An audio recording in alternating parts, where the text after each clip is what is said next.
Hello! What's up mga ka-baby out? This is your midwife Grace of Entrusted Hands Birthing Station. I hope everyone is doing great today. So, sabi nga sa news, eclipse ngayon pero hindi naman visible dito sa Philippines. So, it's gonna be on the other side of the country, no? Ngayon mga ka-baby out, pag-usapan naman natin, ano ba yung mga benepisyo ng pag-deliver ng normal? O yung tinatawag natin normal, spontaneous delivery or yung vaginal delivery. Kasi kung napapansin nyo, marami nang nagpo-promote ngayon ng CS. Of course, they are preventing the feeling of pain.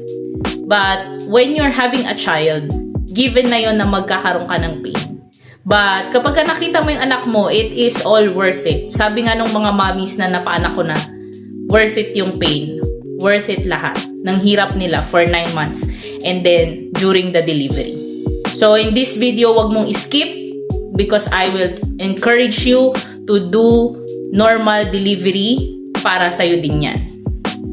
So ano ba yung normal delivery? Normal delivery is also known vaginal birth wherein the baby passes through vaginal route o sa puwerta siya dumadaan, ano? So ano yung mga specific benefits? Ang isa lang dyan is mas madaling mag-heal yung katawan ng babaeng nanganak ng normal. Lesser medical intervention, walang mga gamot, and of course, hindi C-section. It is also the ancient way of giving birth. Kahit way back 1990s, back balik-balik-balik pa. Normal delivery. Ano po? So, yung isa na specifically nagiging benefit is yung baby mo, nakaka-receive siya ng beneficial bacteria. So, yung babies born through normal delivery will benefit from ingesting bacteria, which is very beneficial, ha? The bacteria boosts up the baby's immune system and helps the baby from infections and diseases in early days of birth. In addition, this bacteria boosts the baby's immune system as the bacteria settles down in the intestinal region and help the baby's gut health. So yan, yung pagdaan niya sa puwerta mo, nakaka-ingest na siya ng bacteria, very beneficial yon kasi nai-introduce na agad sila sa mga ganong types of bacteria and then they develop immunity.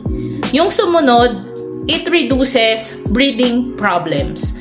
So, kagaya ngayon, may pertussis tayo, may pneumonia tayo, and hindi pa naman nawawala yung COVID. So, kapag normally delivered ang bata, nagkakaroon siya ng reduced risk of having breathing problems. Hindi nyo lang alam. Pagka nanganak ka o inassist namin kayo, pagka anak nyo, it doesn't stop there. We are still observing your infant habang kayo ay tinatahi namin or whatsoever, nilalabas namin yung inunan. Ha? So, ayan. Yan yung isang benefit. So, if familiar kayo doon sa early breastfeeding, when you give birth normally, we promote breastfeeding. Bakit? Because it will help your body cope up with the stress and trauma of giving birth vaginally. And of course, yung uterus mo, tinutulungan niyang mag-contract at bumalik sa dati nang mabilis. So, hindi lang siya beneficial sa'yo, of course sa baby's gut mo, sa tiyan niya, and sa overall health niyong dalawa. So, yun yung isa. Pang-apat na benefit, no risk for the next child. Kung ikaw naman is magbabalak pa ng additional na bata or additional na anak, ang mangyayari is lesser yung risk para sa next child. There will be more chances of normal delivery for the next pregnancy, which is better as it reduces complications like stillbirth and miscarriage. Ano ba yung stillbirth? Yung namamatay sa tiyan yung bata o yung biglang pagkamatay ng bata, pagkaanak. At yung miscarriage is yung naaagasan o yung nakukunan. Ayan. Panglima, of course, balak mo pang magdagdag ng anak at iisa pa lang yan, it reduces the risk of infertility problems. Kasi kapag ka na-CS ka na, there are some risk na magkakaroon ka ng infertility problems. So, according to the survey, there are very minimal chances of fertility problems after normal delivery compared to C-sections. Kasi ang C-sections, napakaraming gamot na ginagamit. Pang-anim, less surgical complications. Ito yung mga binabanggit natin. As it is a normal delivery, there will not be any surgical procedures as well as post-surgical complications like excessive blood loss, secondary to infections, obesity, ano ba obesity? Pagtaba, and a longer recovery time. Yan yung disadvantages ng C-section. There are some risks na magkakaroon ka rin ng sepsis kasi C-section yan. Binubuksan ka. Open wound yan. May gamot, although may gamot at marami tayong intervention na pwedeng gawin, hindi pa rin siya advisable at napakahirap po na ma-CS, mga mommies. If you are planning to do C-sections, ay wag naman sana. Mas mabuting i-promote natin ang normal delivery because as a midwife like me, mas gusto kong mas mabilis kayong mag-heal, cost-effective siya, hindi siya mahal. Unlike sa magpapa-surgery kayo. So ano pa, since nabanggit ko na yung quicker recovery na pang-6 at pang-7 cost-effectiveness o yung mas murang procedure ng normal delivery, yung pang-8 is yung fast labor. Bakit? Ang dumaan sa normal delivery, normal labor process, ay mas higher chance na yung second na delivery niya and so on and so forth, mas maalwan na siya. Kasi yung muscle memory ng uterus nandun na, pati ng vagina.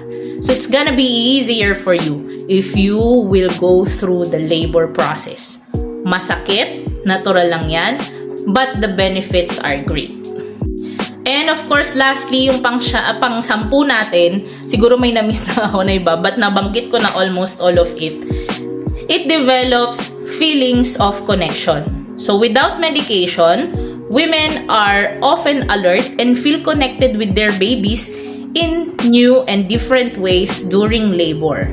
Many women say they feel empowered by their ability to have natural birth. So ayon mga mamis, yung sinasabi ko sa inyo, you will realize after all of the pain, all of the 9 months that you have carried your baby inside your womb, and during the labor process, and of course during the delivery, when you see your child, there is instant connection.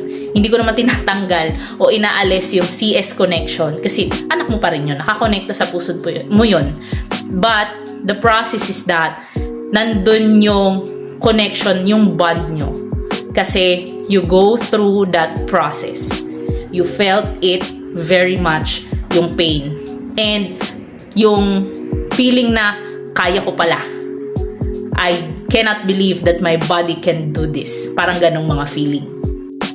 So, kung may tanong pa kayo, mga mommies, or meron kayong mga gustong i-share na stories regarding normal delivery o C-section man yan, or any questions, pwede kayong mag-comment sa video na to. You can post it at the comment section.